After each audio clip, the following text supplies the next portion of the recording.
Many things have been said about former Governor Arch Moore, World War II hero, popular congressman, three-term governor, convicted felon.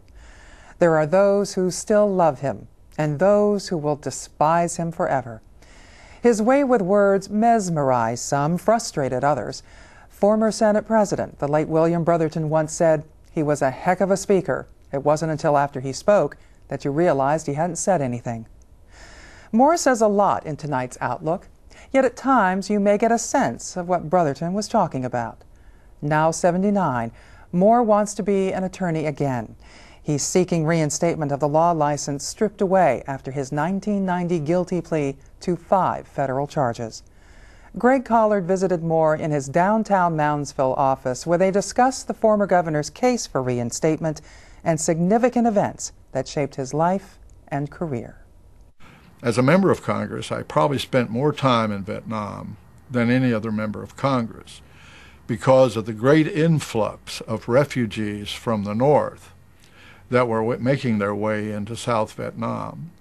And I had the responsibility to develop the country's position and how we were going to handle that. Looking back now, do you wish things were handled differently in Congress regarding Vietnam? I think the country did not make a complete commitment on what it was attempting to do there. And the initial theory was to preserve the southern portion of Vietnam and keep it on the side of freedom. We did not carry out our mission. And as such, Vietnam became an unexplainable event in which young Americans lost their life. And I'm sure you could relate to some of the pain that that Vietnam veterans had because you were on the battlefield yourself. That's correct, sir. You were shot. That is correct, sir. You've always been known as a great public speaker, yet I imagine you wondered if you would be able to talk again. You were shot in the face. A bullet went through your tongue. Did you ever think you were ever going to be able to talk again? Well, it was a year and a half after that, maybe not a year and a half, a year after that, that I never talked. During my rehabilitation and during the reconstruction of my physical person, and it was something that in my rehabilitation, when I started to regain my speech and my ability to talk, they were thoughtful enough in my rehabilitation to move me into lecturing troops that were going into the front line. And it started to work its way back, and I essentially was a teacher. Of course, it was never in the lower part of my larynx or anything like that. It was disturbed, but it severed my tongue.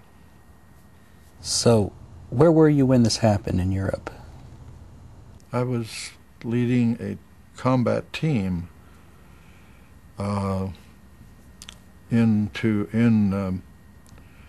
the Siegfried Line. Now, history today, people don't relate to the Siegfried Line, but it was a vast military fortification built by Hitler to safeguard the German people. They created these monstrous cement fortifications. The combat team that I had the responsibility for were one of the first to penetrate, as human beings, the Siegfried Line, and it was not a happy day. We really, as I think historians have written of it, it probably was a waste of a lot of manpower trying to put human beings against cement fortifications and underground fortifications. And as such, it was not easy, but it's the only way that we had to begin to penetrate Germany itself. My platoon, I had 36 people, and only 3 of us survived. Do you think about those other 33 a lot still? Every day. Every day. You've taken me in an area that I usually do not respond. I've run for public office for over 50 years, and I've never talked about those times because I live with them daily, and what happened to me happened to an awful lot of fine young Americans, some of which never made it back. So you come back home, you get your law degree. How did you get into public life? Well, I graduated in '51 and ran for office in '52 for Didn't the West take long. Virginia legislature. And then, of course, we took off. We ran for Congress, and we were then defeated the first term. Then we came back in the second term, and we served 12 years in the Congress and then went into the governorship. Fast forward a little bit here to the question that was the original reason I called you back in, I think it was September, early October. Why do you want your law license back? Well, I remember things.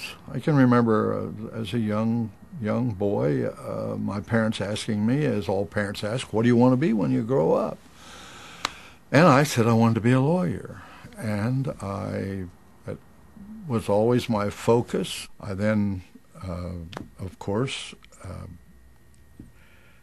have felt quite strongly that when I leave the planet, I want to leave as a lawyer. I'm not. That doesn't mean that I'm going to go full bang into the practice of law. And I don't have any problems. My bar has unanimously supported me, and so on down here. That's here, but it's just something I always was, and it's something I always wanted to be. And as I understand the law, it is a matter which I should receive some consideration.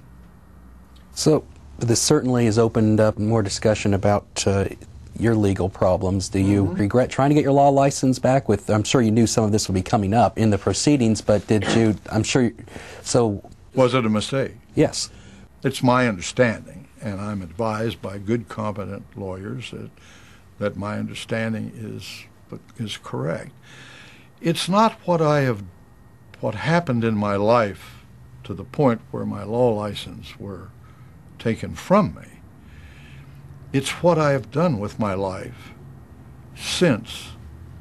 Now, what really has occurred here, there are those who have taken the opportunity to replay a story that has been written many, many, many, many times, when in fact there are other lawyers that have been through similar circumstances that I've been in that are now practicing law. They view, in examining the situation, is what have I done with my life, understanding that was what would be looked into is the reason the petition was filed. It was filed 5 years ago and just laid there. Nobody ever gave me the time of day, which was really sort of nasty that they wouldn't move one way or another, And finally, they moved on it.